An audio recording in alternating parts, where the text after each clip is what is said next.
Back here in New York City, a major announcement in the race for mayor. Former Governor Andrew Cuomo announcing he's still in the race after losing the Democratic primary, saying he will compete as a third-party candidate in this November's general election.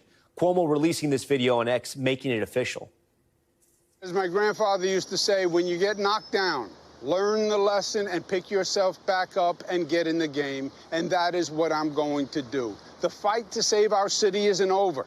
Only 13% of New Yorkers voted in the June primary. The general election is in November, and I am in it to win it. All right, to break down what this means for the mayor's race, I'm joined tonight by Kevin Frey, Washington correspondent at New York One. Kevin, thanks so much for being here. So, Kevin, Cuomo just quoted his grandfather, learn the lesson, pick yourself up, and get back in the game. But he lost by double digits in the primary. So what lesson did he learn here? It seems some of it comes down to tactics. Cuomo ran during this primary campaign what could be likened to essentially a Rose Garden strategy. Even though he wasn't the incumbent, he was certainly running as the former governor with basically universal name ID, whereas Zoran Mamdani was very much on the ground. It was a tactical campaign. He was out interacting with the public. And today in that video and in a statement that Cuomo sent out to his supporters, he basically said that he was not aggressive enough in that early campaign, and so he seems to be trying to take on a different approach. The other thing that was notable in the comments that he made in that video is he talked about affordability, which was really the hallmark of the Mamdani campaign. It wasn't necessarily something that Cuomo made front and center of his, so is he adopting some of that language? That seems to be somewhat of the approach here. Does he have a point, though? I mean, if only 12% of the voting electorate participated in that primary election, I mean, is there a chance? He's got a chance? I mean, he comes in as basically the most well-known man in New York City, arguably, though Mamdani, if you look at some of the preliminary polling, and it's very preliminary, still has the edge here. The major foil for Cuomo is that he is seemingly fighting for the same pool of voters as some of the other unaffiliated candidates or third-party candidates that are in this race, including the sitting mayor, Eric Adams, as well as a Republican candidate, Curtis Sliwa. And so if they're all fighting for the same piece of the pie, that does give Mamdani, it seems, again, preliminary polling, but does give him certainly a lane where he can kind of fight for his own way to win this. And if you have so many candidates, you don't have to get 50% to win. You just need to have the most. Yeah, let's talk about a controversy involving Mamdani right now. He's facing the past few weeks. He has said previously that he doesn't consider himself black or African-American, despite being born in Uganda and living there for years.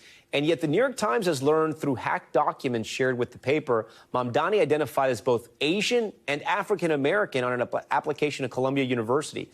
Mamdani, of course, put his Muslim faith and South Asian descent front and center in his campaign. How is this revelation playing with New Yorkers?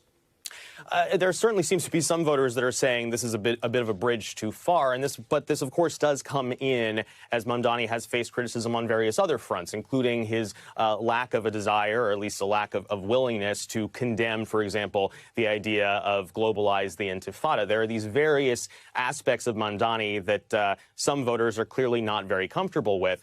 One of the things that he is trying to do right now, and he's doing this to some degree with some success, is to basically get all of the mainstream front and center Democrats behind him as they go into now the general campaign. Whereas Cuomo had a lot of endorsements from, for example, labor unions and other groups during the primary, they're now lining up behind Mamdani. One of the key folks to keep an eye on, at least that I'm watching here in Washington, is Congressman Hakeem Jeffries and Senator Chuck Schumer. Jeffries is not yet endorsed, nor has Schumer, and Jeffries is set to have a conversation with Mamdani in person at the end of the week. Obviously, he is the top Democrat in the House of Representatives, could be Speaker of the House, depending on how some key races fall next year. When Mayor Eric Adams ran and won, he ran on crime. He's a former police officer. What is the top issue you think in this race?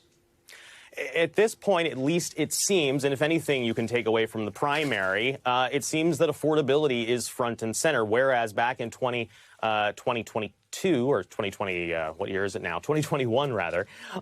Really, front and center was we were coming out of the COVID pandemic. There was a peak in crime. And so part of Adams' successful message as a former member of the NYPD was, I'm going to push back on crime.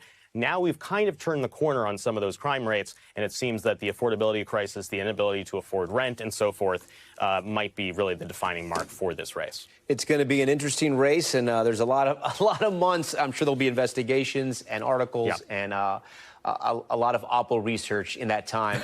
So great to have you on the show tonight, Kevin Frey. We appreciate it. No problem, Tom.